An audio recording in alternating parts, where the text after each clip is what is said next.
Bismillahirrahmanirrahim. Assalamualaikum warahmatullahi ta'ala wabarakatuh. Ini warkah buat pengundi Selangor. Hanya tinggal 2 hari sebelum rakyat Selangor akan keluar mengundi pada pilihan raya negeri Selangor ke-15 pada 12 Februari ini. Pengundi di Selangor terdiri daripada 3.74 juta pengundi. Daripadanya 274,600 merupakan pengundi baru yang berumur antara 18 hingga ke 20 tahun. Walaupun lebih 2 juta pengundi Melayu tidak keluar mengundi pada pilihan raya umum ke-15 yang lepas, peratusan pengundi awal di Selangor untuk pilihan raya negeri kali ini adalah tinggi pada kadar 92%. Kajian juga menunjukkan 94% pengundi Selangor sudah bersedia untuk mengundi. Namun, bagaimanakah rakyat negeri Selangor akan memilih? 62% daripada penduduk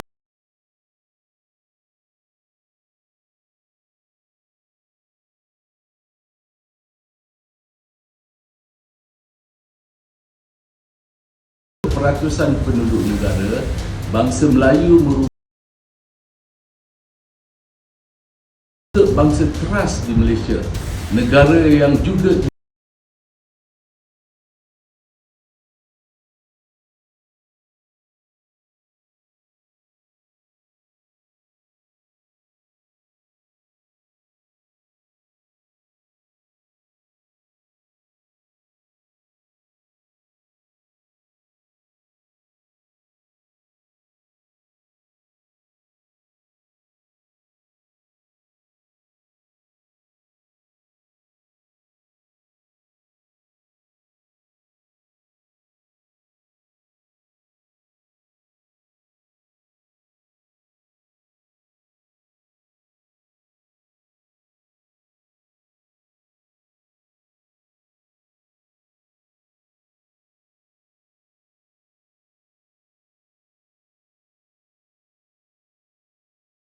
ada di negara, tapi turut membawa pelbagai kejahatan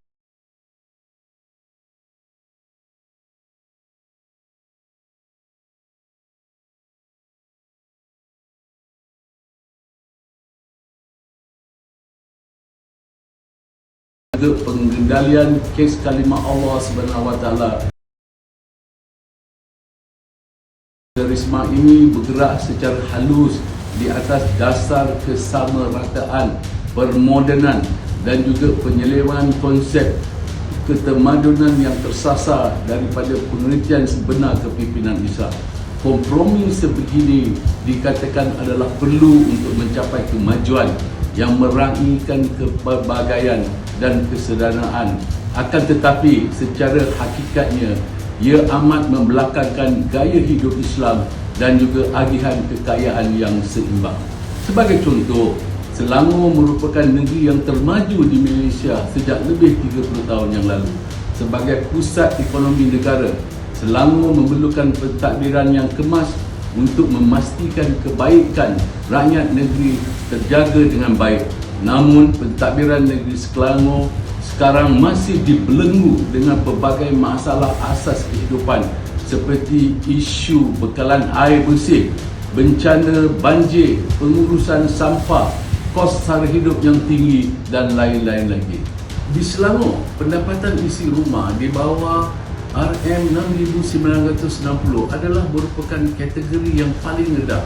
Mengikut Jabatan Perangkaan, golongan terendah dari segi pendapatan isi rumah di Selangor terdiri daripada 60% daripada jumlah penduduk, iaitu bottom 60% ataupun B60.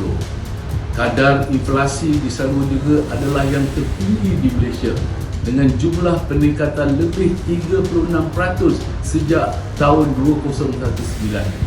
Berbekalkan janji-janji kosong yang tidak dipenuhi, kenaikan kos sara hidup ini semakin melarat dan pemunggahan pelbagai sistem bantuan rakyat seperti peruntukan subsidi yang telah membawa kepada kenaikan harga barang makanan, bil elektrik, kadar faedah pinjaman bank dan bermacam-macam tekanan lagi kepada rakyat. Dari segi pembasman rasuah dan ketirisan, parti politik yang sekian lama menjanjikan reformasi takdir urus dan tata kelola sudah bersekongkol dan mengangkat mereka yang terpalit dengan rasuah dan penyelewengan. Dalam pada itu, ia semakin diperlihatkan kepada rakyat bagaimana pelbagai kelonggaran dan kelebihan telah diberi kepada mereka yang terpalit ini, termasuk pemberian jawatan-jawatan yang tinggi dalam pentadbiran dan agensi kerajaan. Dengan kerjasama demi kuasa yang ini dipinggirkan demi menampung kerapuhan kedudukan yang tidak mampu melaksanakan pimpinan yang stabil dan berkesan. Selain persepsi negatif dan kesangsian